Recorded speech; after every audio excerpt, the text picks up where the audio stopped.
Hi everyone! Ang daming nagtatanong kung paano nga ba sumali sa isang WCA competition. Paano mag-register? Bring your own Rubik's Cube ba o may ipro-provide o bibigay sa mismong tournament? Meron bang age limit? Kailangan bang mabilis para makasali? Well, don't worry dahil sa video nito, tuturuan ko kayo kung paano nga ba mag-register para makasali sa isang WCA competition. Let's go! Pero bago ang lahat, ano muna ang isang WCA competition?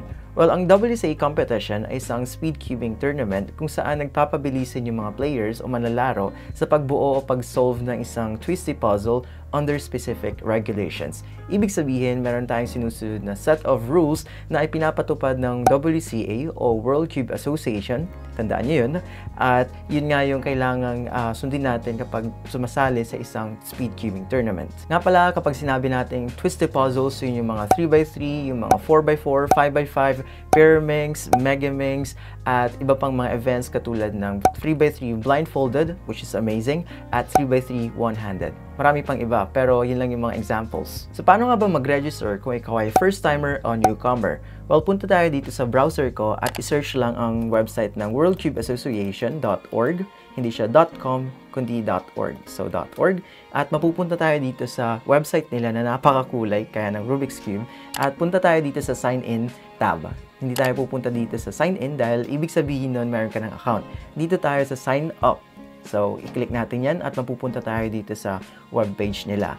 So, sa email, i-enter lang natin yung gusto natin gamiting email natin or Google Mail kung meron kayo.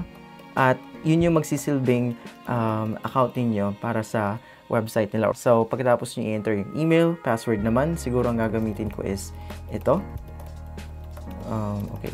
Tapos, tatanungin tayo ng website kung nakasali na ba tayo ng isang WCA competition. Kung nakasali na tayo, i-click lang natin itong first option at i-enter yung WCA ID. Ang tanong is, paano pag hindi mo alam yung WCA ID mo kasi naka-register ka at first timer ka nun? Well, malalala mo na meron tayong WCA delegate at sila yung magre-release ng WCA ID mo. Search mo lang kung kailan ka nag-compete. So, in my case, 2018 yun. Tapos, Vera yung aking surname. Tapos, pang 6 ako na competitor. So, makikita ko yung WCA ID ko. Parang ganito.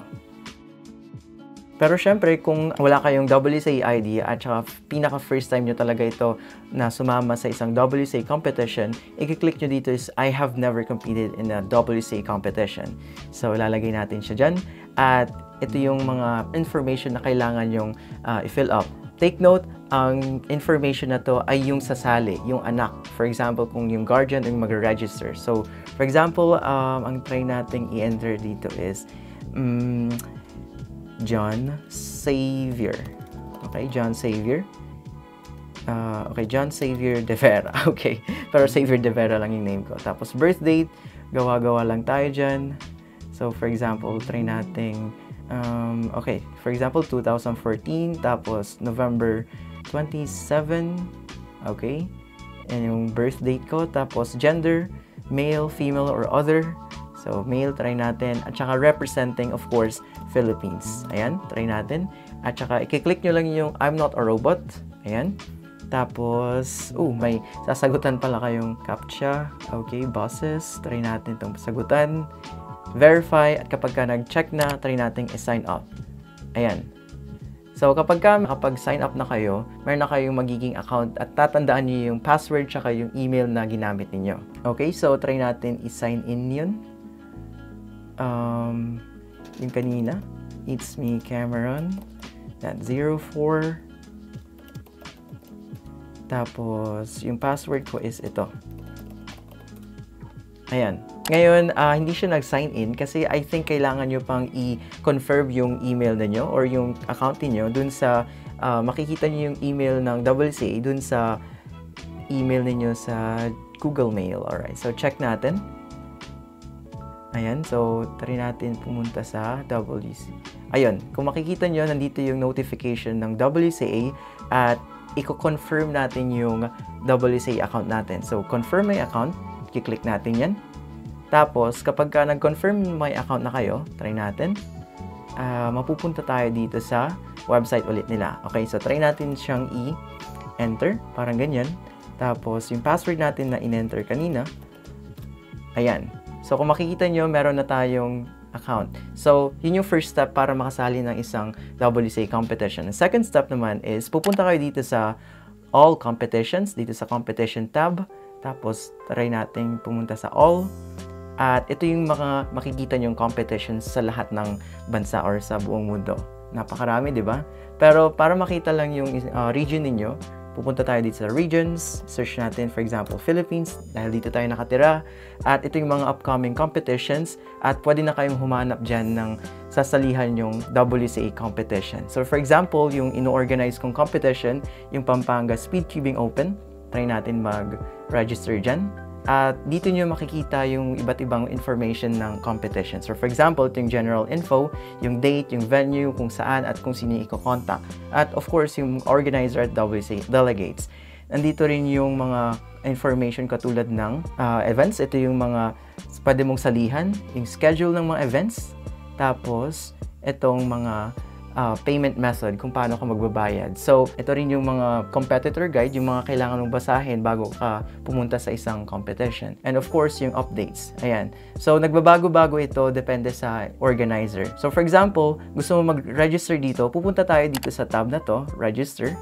Tapos, basahin mo yung mga yan, yung mga requirements para ma-accept yung registration mo. At in my case, or in our case, kailangan mong magbayad ng base registration na 300 pesos, which is good for 3 events. So, try nating basahin pa yan. At kung nagets nyo na kung paano magbayad, ang gagawin nyo is, pupunta kayo dito sa registration details, ayan, sa pinakababa, tapos i-click nyo yung mga events na gusto nyong salihan. So, for example, gusto kong salihan lahat. Ayan, pwede nyong i-click yan, magiging black yan.